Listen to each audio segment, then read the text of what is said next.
जी की जय।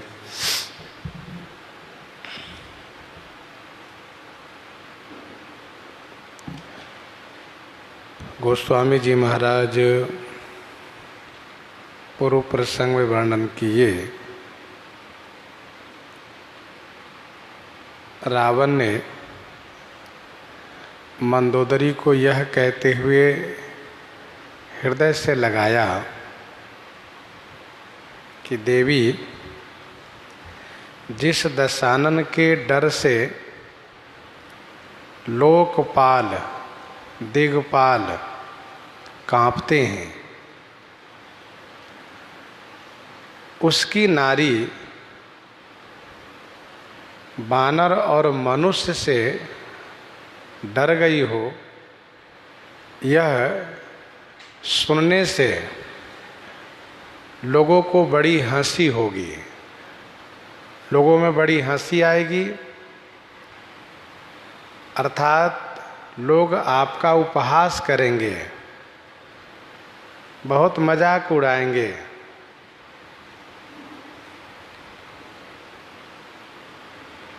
और फिर रावण अत्यधिक ममता दिखाते हुए सभा की ओर प्रस्थान किया।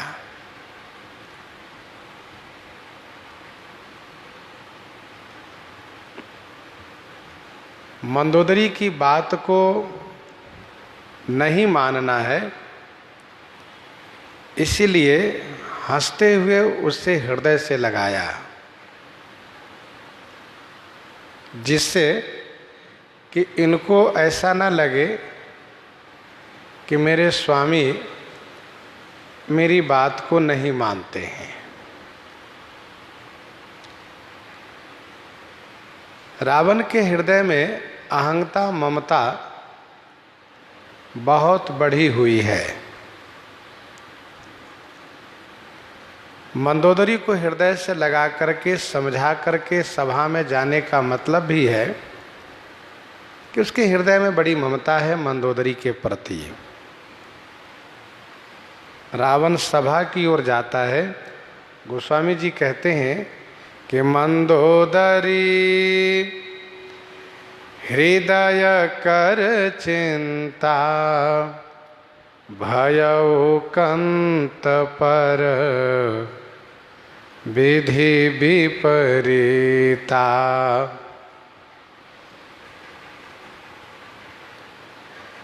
मंदोदरी हृदय कर चिंता, भयउ कंत पर विधि विपरीता। मंदोदरी अपने हृदय में चिंता करने लगती हैं। क्या सोच करके? तो यही कि मेरे कंत पर, कंत माने मेरे पति पर, मेरे स्वामी पर विधाता विपरीत हो गए हैं। पहले मंदोदरी की चिंता प्रजा को लेकर के थी, और अब अपने पति को लेकर भी चिंता होने लगी।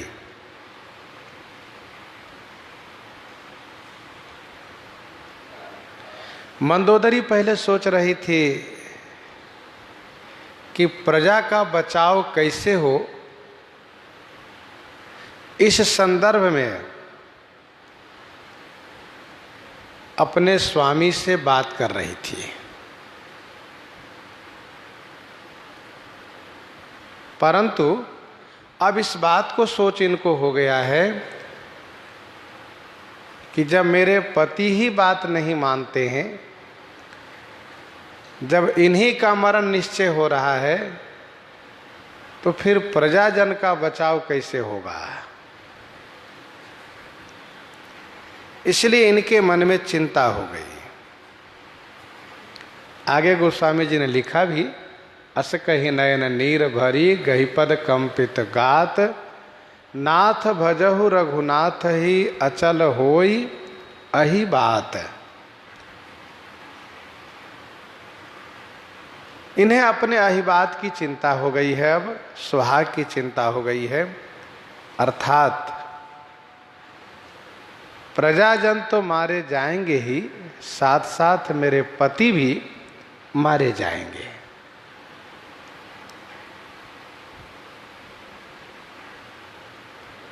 इन्हीं बातों से मंदोदरी बहुत चिंतित है। आगे भी समझाने का प्रयास किया मंदोदरी ने। अस विचारी सुनु प्राणपति, प्रभु सन बयर बिहाई, प्रीति करहु रघुवीर पद, मम अहिबात न जाई। मेरा सुहाग बना रहे, आप इसके लिए श्री रघुनाथ जी के चरणों में प्रेम कर लीजिए, उनका भजन कीजिए। यहाँ प्रस्तुत प्रसंग में गोस्वामी जी कहते हैं, मंदोदरी मन में इस बात को लेकर के चिंता कर रही हैं कि मेरे पति पर विधाता विपरीत हो गए हैं, और जिस पर विधाता विपरीत हो जाते हैं उनकी बुद्धि भी विपरीत हो जाती है।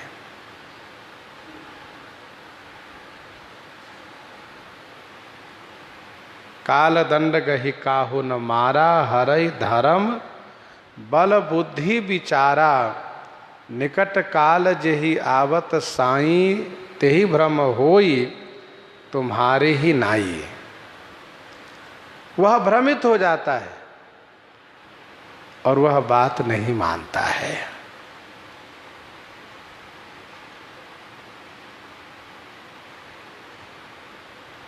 मंदोदरी बहुत चिंतित है। इन्होंने देख लिया कि मेरे स्वामी मेरी बात मानने के पक्ष में नहीं है, मंदोदरी को बुरा न लगे, कष्ट न हो, इसीलिए उन्होंने मुझे हृदय से लगा करके हंसते हुए मेरी बात को टाल करके उन्होंने सभा की ओर प्रस्थान किया है। अब हम क्या करें? मंदोदरी सोच रही हैं। गोस्वामी जी कहते हैं, रावण जैसे सभा में बैठता है, सभा के कार्य आरंभ होते ही रावण को सूचना दी जाती है कि महाराज, वानरी सेना समुद्र के उस तट पर आ चुकी है। लंका पर आक्रमण करने के लिए समुद्र के उस तट पर उन सब ने पड़ाव डाल दिया है। बैठे ओ सभा खबरी असे पाई, सिंधु पार सेना सब आई। बैठे ओ सभा खबरी अस पाई। सभा में बैठते ही यही खबर दी गई। असी खबर पाई, रावण ने खबर पाई। रावण ने सभा में बैठते ही पूछा,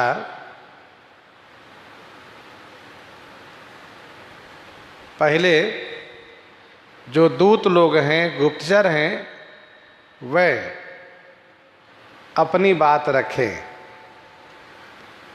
कहीं से कोई ऐसी खबर हो जिस खबर में शत्रु मेरे प्रति बुरा सोच रहे हो, बुरा कर रहे हो, पहले यह बताया जाना चाहिए। तो जो गुप्तचर विभाग के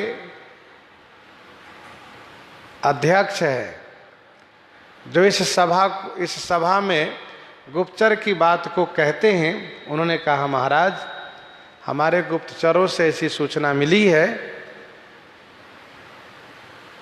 कि श्री राम लक्ष्मण दोनों भाई ने, उन दोनों तपस्वी ने किष्किंधा नरेश महाराज सुग्रीव के सहयोग लेकर के उन अपार वानरी सेना के साथ समुद्र के उस तट पर, समुद्र के उस तट पर, उस पार पड़ाव डाला हुआ है।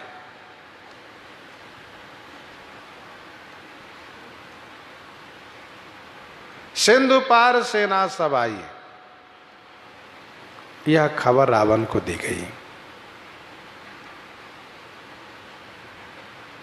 सिंधु पार का मतलब उस पार, जैसे बिनु फरबान राम ते ही मारा, सत जोजन गा सागर पारा। बूझे सि सचिव उचित मत कहू, ते सब हंसे मस्त करी रहू।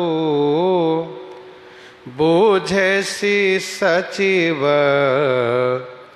उचित मत कहू, ते सब हंसे मस्त करी रहू।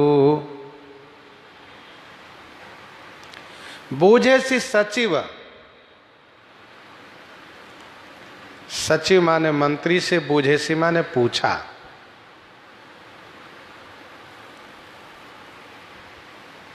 उचित मत कहो, आप सब उचित मत बताइए, उचित सलाह बताइए, उचित सलाह दीजिए।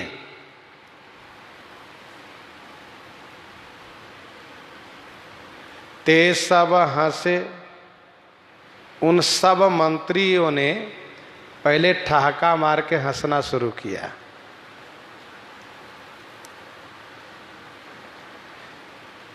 सभा की यह शिष्टता नहीं है कि राजा यदि किसी संदर्भ में सलाह ले रहे हो और उनके मंत्री हंस रहे हो, यह शिष्टता नहीं है। परंतु ये राक्षस की सभा है, मूर्खों की सभा है। आप कहेंगे कि रावण तो बड़ा विद्वान है। हाँ ठीक है, लेकिन मूर्ख है, जो अपनी मनमानी करे मूर्ख ही तो है वे। उसकी सभा है, मूर्खों की सभा, राक्षसों की सभा है, इसमें सब कुछ संभव है, सभी कुछ जायज है। रावण ने कहा मंत्रियों आप सब अपनी सलाह दीजिए। तो मंत्री लोग हंसने लगे। मंत्रियों ने ठहाका मार करके हंसा और फिर कहा महाराज चुप हो करके बैठिए, चुप रहिए महाराज। अब बताओ ये कौन सी मर्यादा है?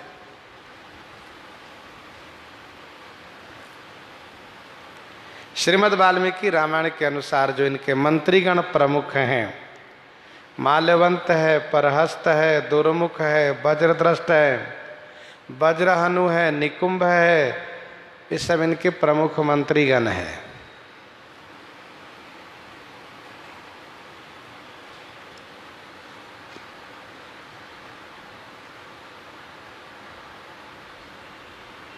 रावण ने पूछा मंत्रियों आप लोग ये बताइए कि इस पार आने की प्रतीक्षा करनी चाहिए कि उस पार चल करके उनसे युद्ध करना चाहिए?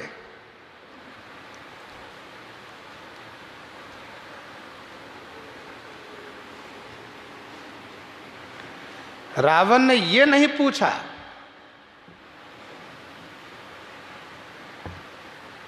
कि श्री राम से हमें विरोध करना चाहिए कि संधि, यह नहीं पूछा है, बल्कि रावण ने पूछा है कि हमें उस पार चलना चाहिए कि इस पार आने देने की प्रतीक्षा करनी चाहिए, यही पूछा है।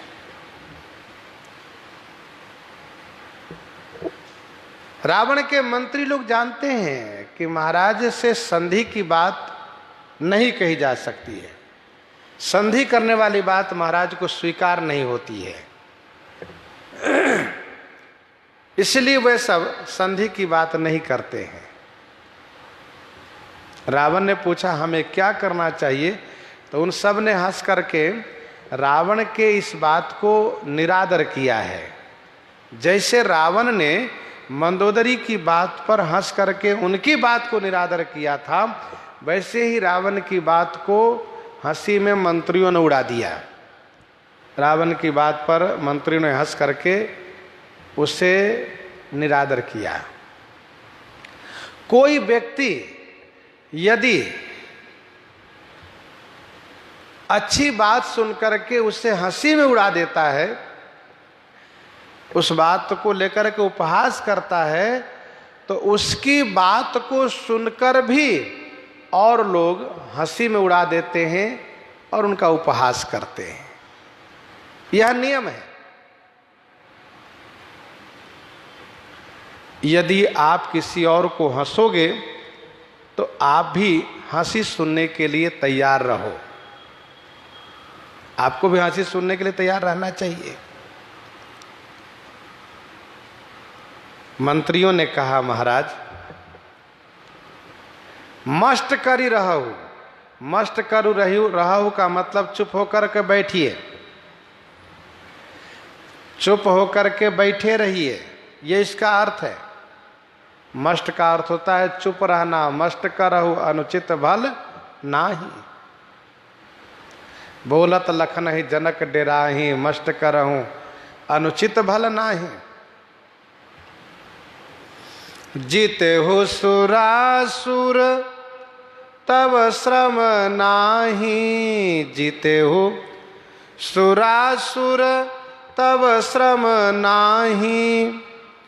नर बानर के ही लेखे माही।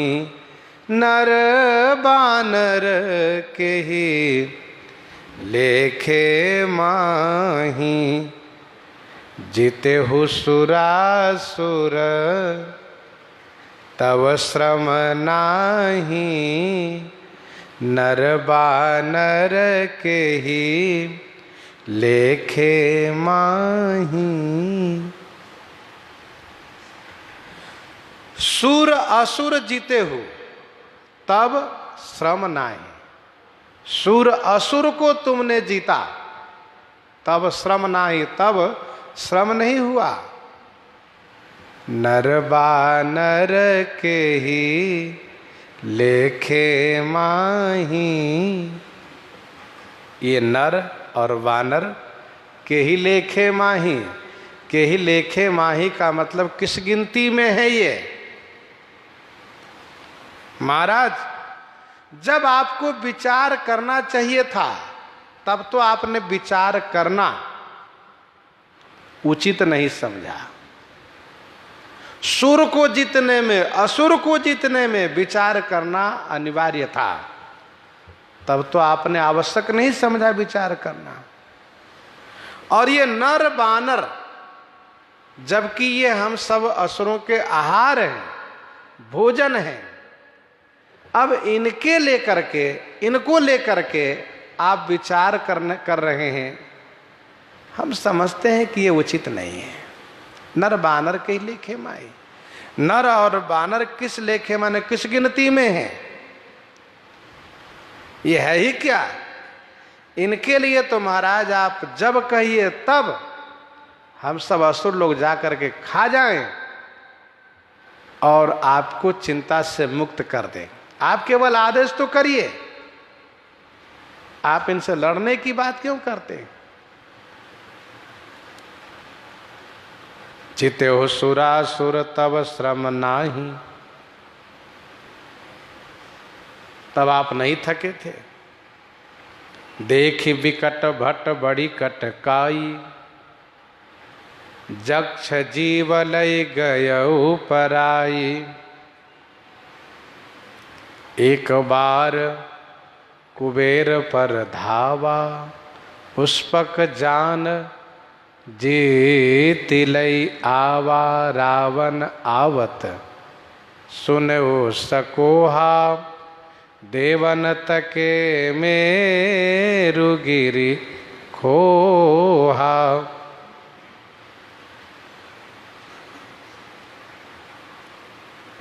श्रीमद् वाल्मीकि रामायण में वर्णन है, उत्तरकांड में। रावण मनुष्यों को मारना शुरू किया तो नारद जी ने आकर के इनसे कहा, दशानन, तुम जैसे वीर के लिए इन मनुष्यों को मारना शोभनीय नहीं है। ये बेचारे मनुष्य खुद मरे हुए हैं, मरे हुए को मार करके कोई वीर बनता है? अरे जब वीर ही बनना हो तो देवताओं को जीतो, इन सब मनुष्यों को मारने वाले जो यमराज है उनको जीतो, यमराज पर अपना विजय प्राप्त कर लो तो तुम्हारा सभी मनुष्यों पर विजय माना जाएगा। तो रावण ने कहा, हाँ नारद जी बिल्कुल ठीक कह रहे हैं आप। तब से मनुष्यों को मारना छोड़ दिया है। जितहु सुरासुर तब श्रम नाही, नरवा नर के ही लेखे माही, किस गिनती में है। और यही मंत्री महोदय लोग जब अपने घर में होते हैं तो परिवार के साथ यही चर्चा करते हैं, निज निज गृह सब करहि विचारा, नहीं निश्चर कुल केर उबारा। और जब सभा में होते हैं यहाँ पर तब कहते हैं, जीते हो सुरासुर तब श्रम नाही, नरवा नर के ही लेखे माही। इसी बात को लेकर के गोस्वामी जी कहते हैं, सचिव वैद गुरु तीनि जो, प्रिय बोलहि भय आस, राज धर्म तन तीनि कर, होई बेगहि नास, होई बेगहि नास। सचिव मंत्री, सचिव माने मंत्री, वैद्य डॉक्टर, गुरुजी, ये तीनों, जो माने यदि, भय और आशा से, प्रिय बोलहि, प्रिय बोलते हैं, ठकुर सुहाती करते हैं, मुँह देखी बात करते हैं, तो राज धर्म तन इन तीनों का बेगी ही नाश होई। बेगी माने शीघ्र नाश हो जाता है। सचिव वैद गुरु तीनि जो, प्रिय बोलहि भय आस। प्रस्तुत प्रसंग में मंत्री से रावण ने पूछा है और मंत्री भय के कारण रावण की मुँह देखी बात करने लगे। इसी बात को लेकर गोस्वामी जी ने कहा, मंत्री ही नहीं अपितु वैद्य भी, गुरु भी यदि भय और आशा से प्रिय बोलने लगते हैं तो समझ लो कि मंत्री के कारण राज्य का, वैद्य के कारण शरीर का और गुरु के कारण धर्म का शीघ्र नाश होता है। होई बेग ही नाश।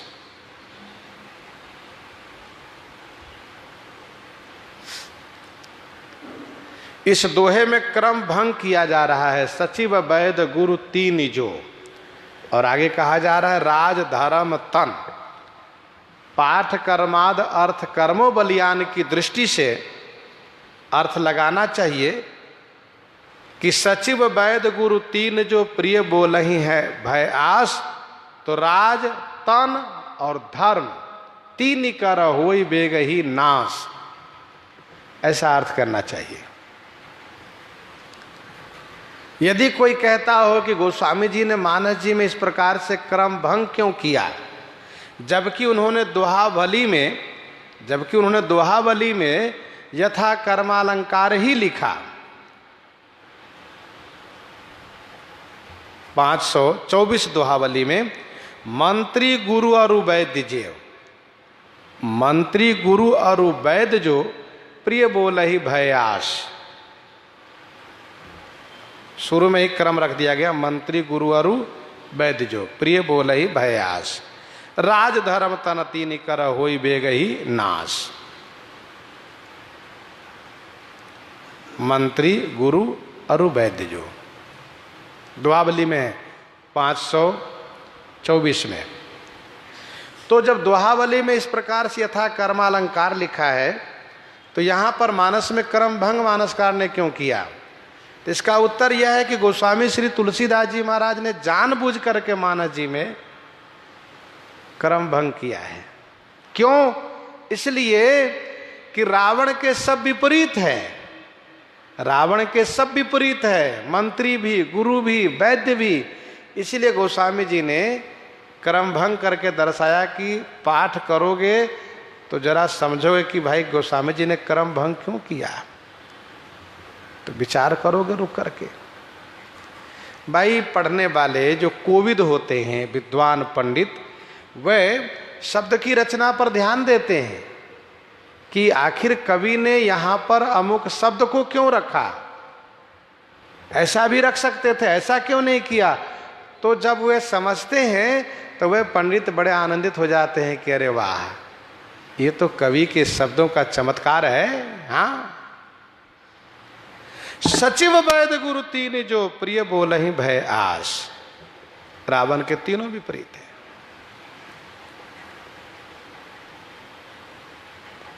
दूसरी सभा में रावण ने कहा, कहु कवन, रावण के कहने पर कहा, कहु कवन भय करिए बिचारा, नर कई भालु आहार हमारा।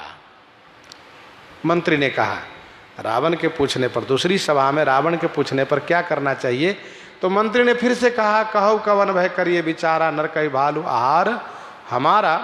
तो सबके वचन श्रवण सुनी, कहा प्रहस्त कर जोरी। प्रहस्त ने इस बात को विरोध किया। सबके वचन श्रवण सुनी, कहा प्रहस्त कर जोरी, नीति विरोध न करिए प्रभु, मंत्रिण मति अति थोरी। ये मंत्री लोग ठाकुर स्वाति कर रहे हैं महाराज अपनी नौकरी बचाने के चक्कर में, उचित बात नहीं कह रहे हैं। कहाँ सचिव सठ ठाकुर सुहाती, नाथ न पूर आव, यही बात ही। यही मंत्री लोग जब अपने घर में होते हैं तो उस बानर की चर्चा करते हैं कि भाई वो बानर बड़ा बलवान था, समुद्र नांग करके आया, अशोक वाटिका में कैसे पहुंचा, समुद्र कैसे लांघा, अशोक वाटिका में कैसे पहुंचा, और बाघ के उजारने पर राक्षसों को मार दिया, ये कैसे हुआ। बड़ी संख्या में राक्षसी सेना थी, अकेले उन्होंने चमत्कार दिखाया, और फिर अक्षय कुमार को भी मार दिया। अरे भाई, मेघनाद भी यूं ही ब्रह्मास्त्र का प्रयोग नहीं किया होगा। मेघनाद को भी लगा होगा कि वानर बहुत विकट है, तब उसने ब्रह्मास्त्र का प्रयोग किया है, नागपाश में बांधा है। इसका मतलब ये वानर बड़ा ही बलवान है, बहुत प्रभावशाली है, पराक्रमी है। तो ये सब घर में उनकी चर्चा करते हैं, उनकी बड़ाई करते हैं। हम मंत्रियों से पूछना चाहते हैं कि यदि आप सबको इतनी ही भूख थी तो आप उस दिन उस बानर को पकड़ के क्यों नहीं खा लिए। यदि उसको पकड़ के खा लिए होते कोई भी मंत्री महोदय, तो लंका का इतना बड़ा नुकसान तो नहीं होता। क्या उस दिन भूख नहीं थी? क्या उस दिन आप लोगों का अजीर्ण हो गया था?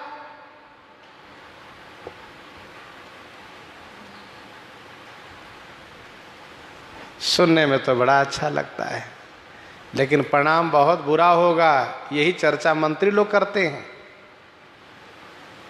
तो रावण नाराज हो गया, कहा प्रहस्त, तुम्हारी बुद्धि मारी गई है।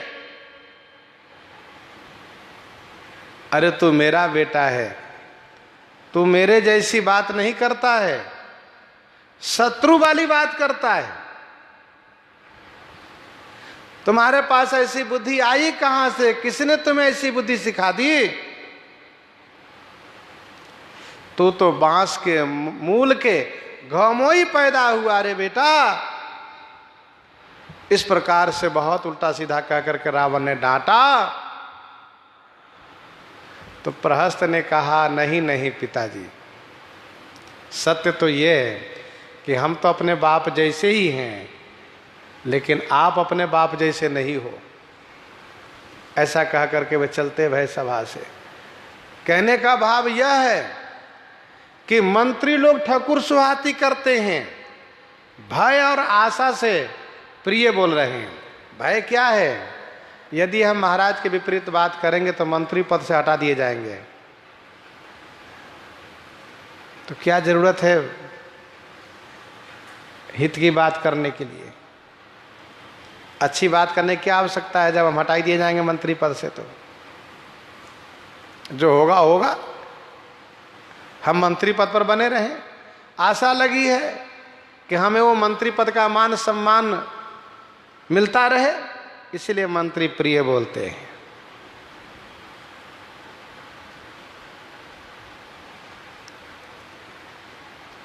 जबकि मंत्री को ऐसा नहीं होना चाहिए। मंत्री को होना चाहिए स्पष्ट वक्ता। राजा यदि मतवाला हाथी है, राजा यदि मतवाला हाथी है तो मंत्री उसका अंकुश माना जाता है।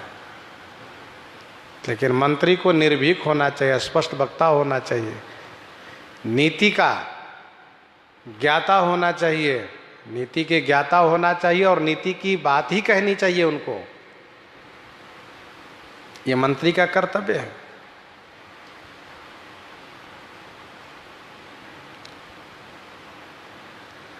तो रावण के मंत्री विपरीत है। रावण का वैद्य भी विपरीत है। सुखेन वैद्य जो जीवन भर लंका में रहा है, रावण के एक से एक बेटे मारे गए, भाई मारे गए, पर किसी को जिलाने का प्रबंधन उसने नहीं किया। वे चाहते तो इन राक्षसों से संजीवनी मंगा के रखते, पर उन्होंने भी ऐसा नहीं किया। रावण के एक बेटे को भी नहीं जिलाया सुखेन वैद्य ने, और श्री लक्ष्मण जी को जिलाने का प्रबंधन कर दिया और बड़ी जुक्ति के साथ काम किया। हनुमान जी जब महल से उठाकर ले आए, सुखेन वैद्य ने सोचा कि ये तो महल से उठा के ले आए हैं, यदि ठीक से बात नहीं करेंगे तो फिर न जाने क्या होगा। इसलिए उसने कहा, मैं जानता हूं दवा के बारे में, पर मेरे पास दवा नहीं है, दवाई नहीं है। दवाई कहाँ है? कहा वो दूसरे देश में बहुत दूर है। तो कहा चाहे जिस देश में जहां दवाई मिलती हो, आप वैद्य हो, बताओ तो सही। उसने कहा नाम गिरी औषधि, पर्वत और औषधि सबका नाम लिया। हनुमान जी महाराज गए, उसे उठा ले आए पर्वत को ही। सुखेन को बड़ा ही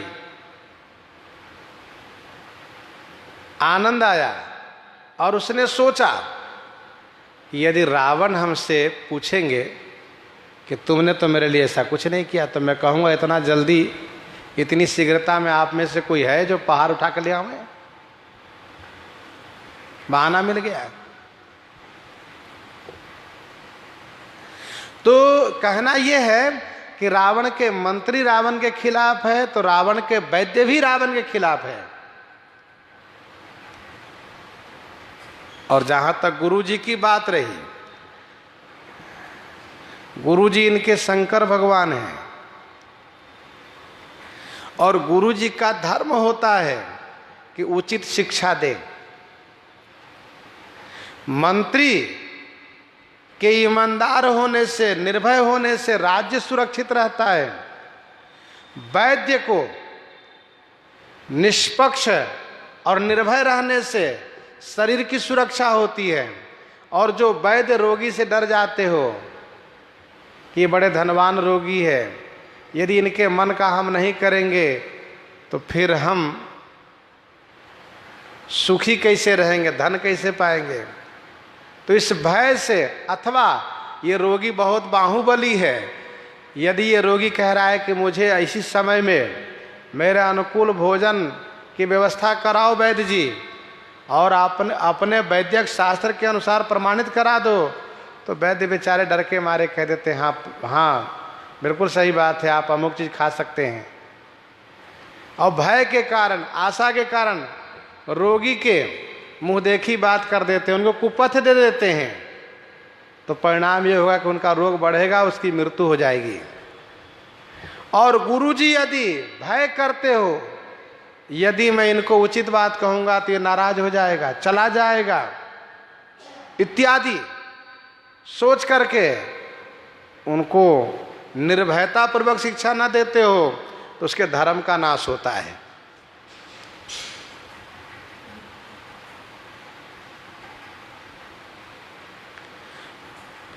गुरुनित मोहि प्रबोधि दुखित देखी आचरण मम, श्री काकभुसुंडी जी कहते हैं। बृहस्पति जी महाराज समझाते हैं, सुनु सुरेश उपदेश हमारा। और यदि गुरु जी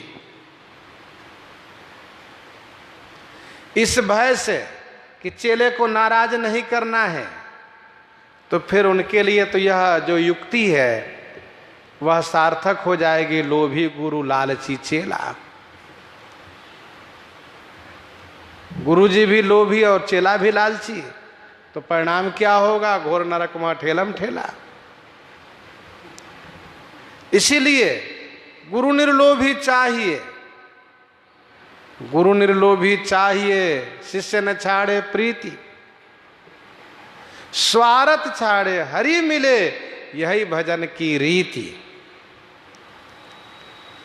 भाई मंत्री पद, वैद्य पद, गुरु पद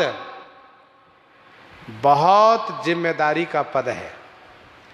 इसमें निर्भयता होनी चाहिए, निष्पक्षता होनी चाहिए, अस्पष्टता होनी चाहिए।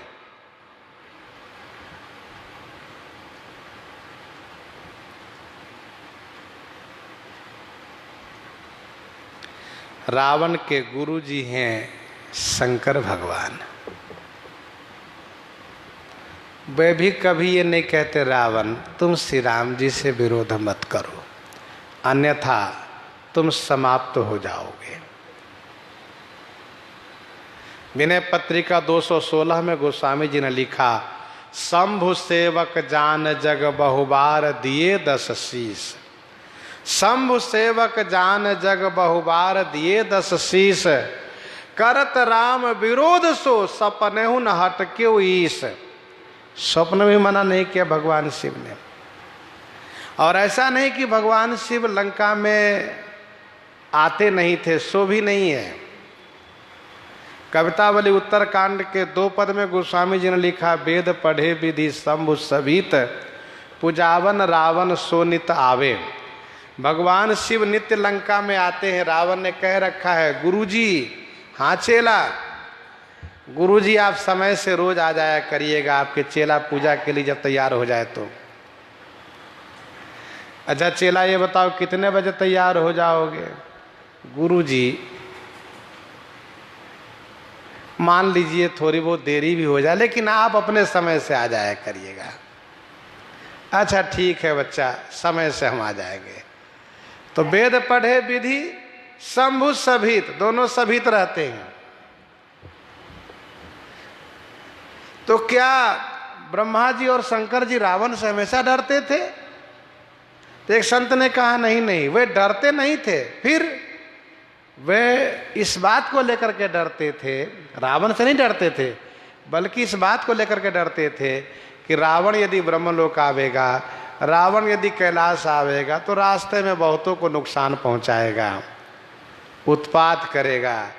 इससे अच्छा कि हम ही लोग उसके यहाँ चले, हम ही लोग उसके यहाँ चलें तो कम से कम औरों की रक्षा तो होगी। ये है मतलब सभित होने का। औरों के नुकसान से डर करके, औरों की हानि से डर करके वेद पढ़े विधि शंभु सभित, पूजावन रावण सोनितावे। रावण एक दिन ब्रह्मा जी से कहा, सुनिए हमको आप से वेद सुनने का मन करता है, आप जब चतुर्मुख से वेद उच्चारण करते हैं तो बड़ा अच्छा लगता है। अच्छा ठीक है, हम ही आ जाया करेंगे रोज। कहा ठीक है, समय से कृपा करके आ जाया करिएगा। मतलब रावण प्रतीक्षा न करें, ब्रह्मा जी और शिव जी को भले प्रतीक्षा करना पड़े। तो सचिव वैद गुरु तीन जो प्रिय बोलहि भय आस, राज धर्म तन तीन कर होई बेग ही नाश। शीघ्र नाश होता है संगत जति कुमंत्र ते राजा, मानते ज्ञान पानते लाजा। प्रीति प्रणय बिनु मदते गुनी, नाश ही बेगी नीति असी सुनी। तो शीघ्र नाश होता है। सोई रावण कहाँ बनी सहाई, स्तुति करही सुनाई सुनाई।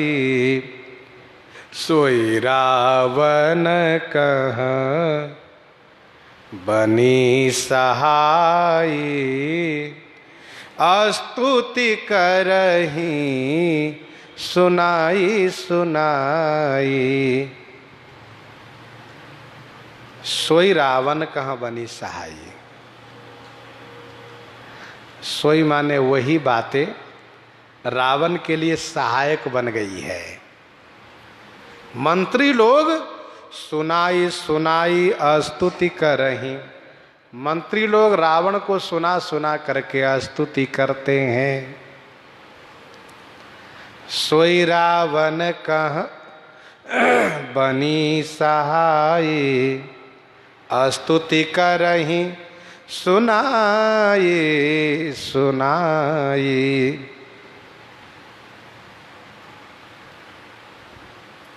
रावण के लिए वही बात सहायक हो गई है। कौन सी बात?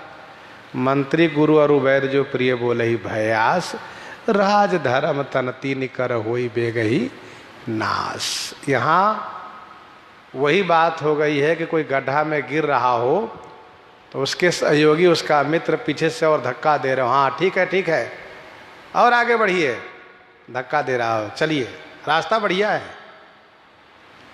क्योंकि उसको पता है कि इसको कहूँगा कि नहीं आगे गड्ढा है आगे मत जाओ तो मानेगा नहीं।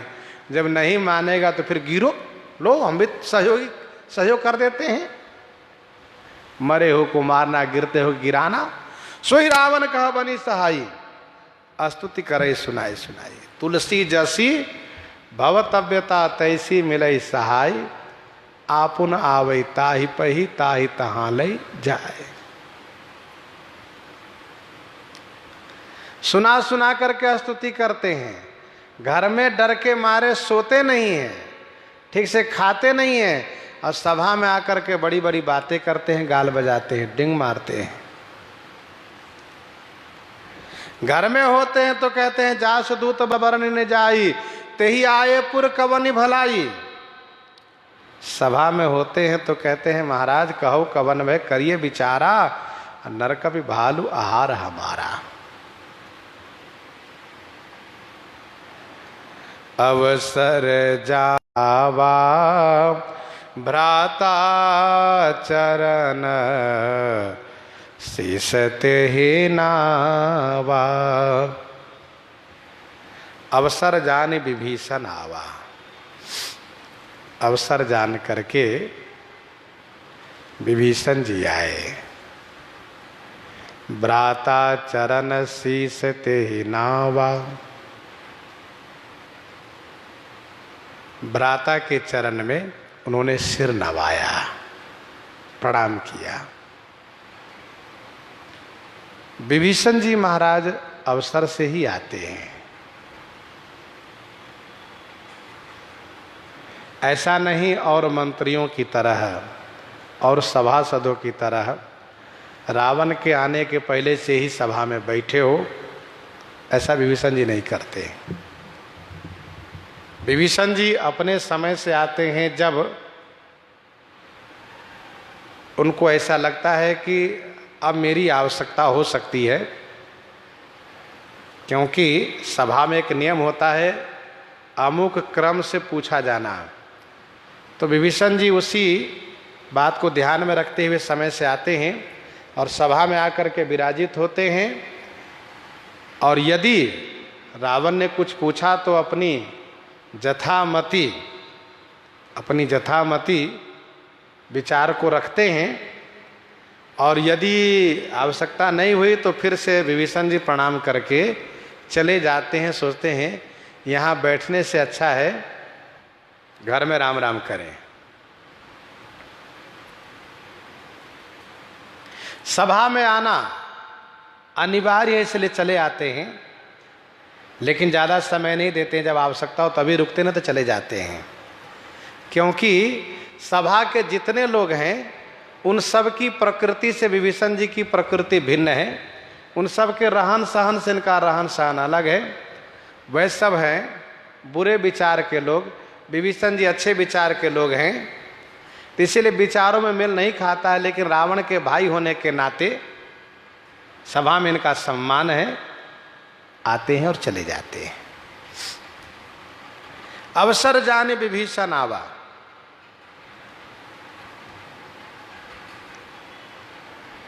तब जब श्री हनुमान जी को सभा में पकड़ के लाया गया था, विभीषण जी महाराज समय से ही आए थे, सचिवन सहित विभीषण आए।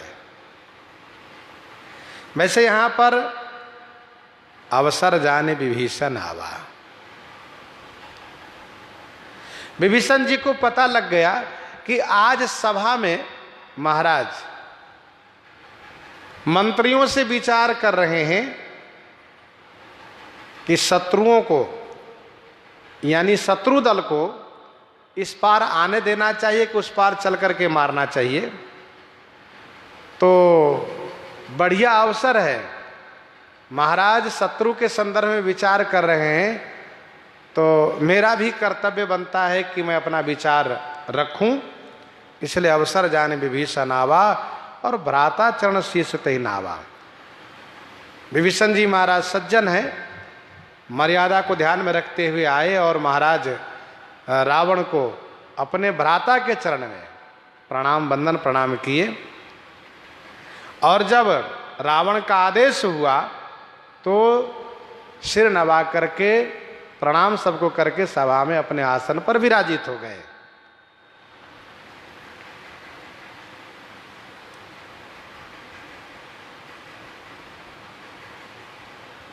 सज्जन लोग समय से ही काम करते हैं, अवसर से।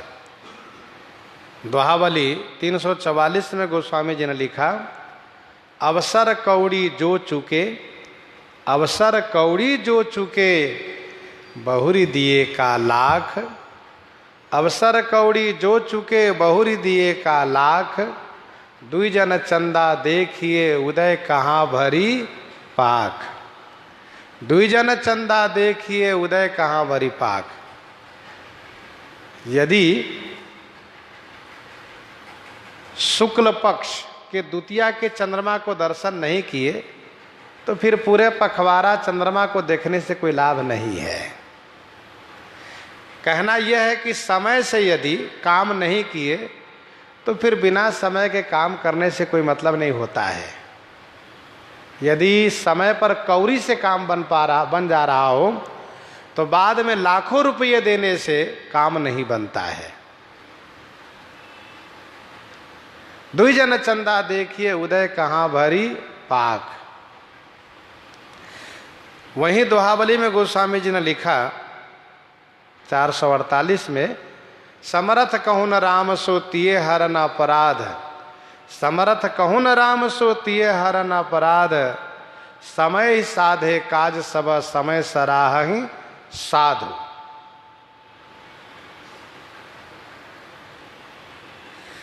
समय का अपना महत्व है, समय का अपना महत्व है। सब समय एक जैसा नहीं होता है। हम लोग अनुभव करते हैं, कभी समय में उष्णता रहती है, गर्मी रहती है, कभी ठंडी रहती है, कभी वर्षा रहती है। समय कभी नरम होता है, कभी गर्म होता है, कभी सामान्य होता है। समय एक जैसा नहीं रहता है। बुद्धिमान पुरुष समय का ध्यान रखते हैं। किसान यदि समय से खेती ना करते हो तो उसकी खेती होगी ही नहीं। उसको पता है कब किस फसल को लगाने से हमें सफलता मिलेगी। उसी समय से वह धान, गेहूं, दलहन, साग सब्जी का बाव करते हैं, बोते हैं खेत में। तो समय का अपना महत्व है। अवसर जाने विभीषण आवा। रहीमन चुप होई बैठिए, देखु दिनन के फेर। जब नीको दिन आई है, बनत न लगी है देर। रहीम ने कहा, जब बुरा समय हो तो चुप हो जाया करो। अरे बुरे समय पर कोयल भी चुप हो जाता है। जब कोयल देखता है क्या कि बरसात के समय आ गया, अब तो मेढक सब जगह बोलेगा, तो हम क्यों बोलें, वो भी चुप हो जाता है। बुद्धिमानी इसी में है कि यदि अपना समय खराब हो तो मौन हो जाना चाहिए, मौन होकर के भजन करना चाहिए, अच्छे समय की प्रतीक्षा करनी चाहिए। तो अवसर जाने विभीषण आवा, समय की बात है। श्री पुलस्त ऋषि ने अपने शिष्य के द्वारा रावण के लिए उपदेश भेजा है, पर वह शिष्य रावण से कहने में हिम्मत नहीं किया, इसलिए विभीषण को कह करके वापस चला गया है। उसको भी सुनाना है। मुनि पुलस्त निज शिष्य सना कही पठही यह बात, मुनि पुलस्त निज शिष्य सना कही पठही यह बात, तुरंत समय प्रभु सन कही पाई सुअवसर तात।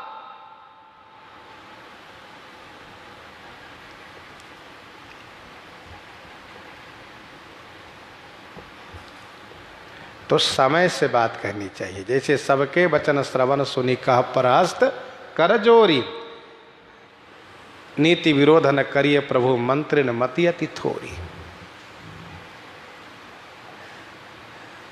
कभी भी किसी को सामान्य समझ करके ये नहीं सोचना चाहिए कि हम इतने बड़े बलवान हैं, ये तुच्छ है, छोटा है, कभी ऐसा नहीं समझना चाहिए। समय कराता है, समय छोटे को बड़ा बनवा देता है, बड़े को छोटा कर देता है, बलवान को बलहीन बना देता है, बलहीन को बलवान बना देता है, मूर्ख को विद्वान बना देता है, विद्वान को मूर्ख बना देता है, अच्छे को बुरा, बुरे को अच्छा, पापी को धर्मात्मा, धर्मात्मा को पापी बना देता है। समय बड़ा विचित्र है। समय के साथ सबको समझौता करना पड़ता है। यदि प्रसन्नता से करो चाहे दुखी होकर करो, तो यहां समय की बात है। समय समय की बात है, कभी दिन बड़ा कभी रात है, प्रसिद्धि है।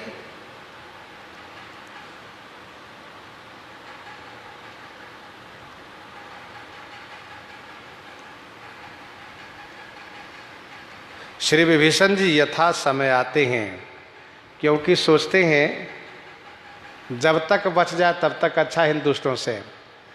ये तो दुष्टों का समाज है, दुष्ट संग जन देहि विधाता।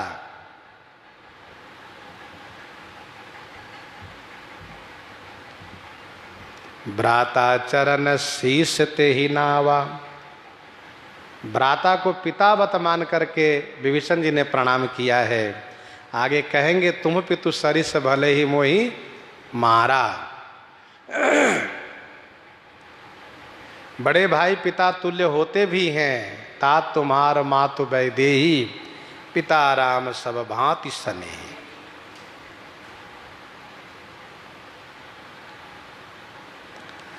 प्रश्न ये उठता है कि विभीषण जी तो अवसर से आए, पर काम हुआ नहीं, जिस उद्देश्य से आए वह काम नहीं हुआ। तो इसका समाधान संतों ने ये किया है कि विभीषण जी महाराज समय से आए हैं, इसीलिए बहुत बड़ा काम हुआ। कहा क्या बड़ा काम हुआ? संतों ने कहा सबसे बड़ा काम ये हुआ कि कुसंग छूट गया, दुष्टों का संग छूट गया, ये बहुत बड़ा काम हुआ। भक्ति की प्राप्ति हुई, राज्य की प्राप्ति हुई, ये सब काम तो बना ही। संत महापुरुष सज्जन लोग कार्य के परिणाम पर ध्यान देते हैं, कार्य के परिणाम पर ध्यान देते हैं। कार्य का आरंभ क्या है उस पर न ध्यान दे करके कार्य का परिणाम क्या आया उस पर विशेष ध्यान देते हैं। और उस पर विशेष ध्यान देना भी चाहिए कि कार्य का परिणाम कैसे हुआ, क्या हुआ। जैसे गुरु श्री वशिष्ठ जी महाराज सुदिन सोधी, मुनिवर तब आए, सचिव महाजन सकल बुलाए, बैठे राजसभा सब जाई। कुछ लोगों ने आक्षेप किया गुरुजी ने पहले श्री राम जी के लिए तिलक के संदर्भ में कहा, वो भी व्यर्थ हुआ। श्री भरतलाल जी के लिए राज्य के संदर्भ में शुभ दिन का विचार किया, वो भी व्यर्थ हुआ। परंतु ऐसा नहीं है। श्री राम जी के तिलक के संदर्भ में गुरु श्री वशिष्ठ जी ने अपना कोई विचार नहीं, बल्कि महाराज के विचार में अपनी सहमति दिखाए। और श्री भरतलाल जी को राज तिलक कराने के लिए उन्होंने जरूर शुभ मुहूर्त का उपयोग किया। तो शुभ मुहूर्त का उपयोग किया तो उसका परिणाम अच्छा आया, क्योंकि संपूर्ण प्रजाजनों को प्रसन्नता हो गई श्री भरत जी के निर्णय से। तो शुभ मुहूर्त का उपयोग तो सुंदर हुआ ही। कहि परस्पर भाव बड़ काजू, सकल चलई कर साजई साजो।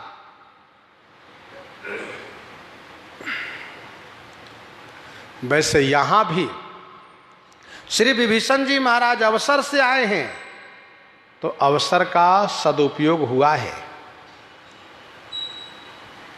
अवसर जानि विभीषण आवा, भ्राता चरण शीस तेहि नावा। पुनि सिर नाये बैठ निज आसन, बोला वचन पाई अनुशासन। पुनि सिर नाई बैठ निज आसन, बोला वचन पाई अनुशासन। पुनि माने पुनः सिर नवा करके अपने आसन पर बैठ गए। रावण ने कहा विभीषण बैठो। विभीषण जी बैठ गए प्रणाम करके। फिर रावण ने कहा विभीषण तुमको पता होना चाहिए कि हम मंत्रियों से विचार ले रहे हैं। सुना है कि शत्रु समुद्र के उस पार आ चुके हैं अपने दल बल के साथ। तो मंत्रियों ने जो सुझाव दिया वो ठीक है, तुम्हारा क्या विचार है, तुम इस संदर्भ में क्या कहते हो बताओ। इसका मतलब यह हुआ कि रावण मंत्रियों के विचार से पूर्णतः सहमत नहीं है, खुश नहीं है। यदि सहमत होते, खुश होते तो विभीषण जी से मंत्रणा करते ही नहीं, और फिर ऐसी होनी है। इसलिए रावण ने सोचा कि पूछे विभीषण का क्या विचार है, देखिए क्या कहता है। इसलिए कहा बोलो। तो बोला वचन पाई अनुशासन। रावण के अनुशासन पा करके विभीषण जी ने कहना शुरू किया। विभीषण जी ने बड़ी विनम्रता के साथ कहा, औरों की तरह नहीं, कहा महाराज हे कृपालु, हे दयालु, जो कृपाल पूछे हो मोहि बाता। जो कृपाल पूछे हो मोहि बाता। मति अनुरूप कहूँ हित ताता। मति अनुरूप कहूँ हित ताता। हे कृपालु, आपने जो मुझसे पूछा है मैं आपकी बड़ी कृपा समझता हूँ, जो आपने पूछ करके मुझे सम्मान दिया है। सोहेतात मैं अपनी बुद्धि के अनुसार आपके हित की बात कहता हूँ। विभीषण जी महाराज हित की बात कहना प्रारंभ किए हैं। प्रसंग को हम आप यहीं पर हृदयंगम करते हैं। आइए श्रवण करते हैं श्री विनय पत्रिका से।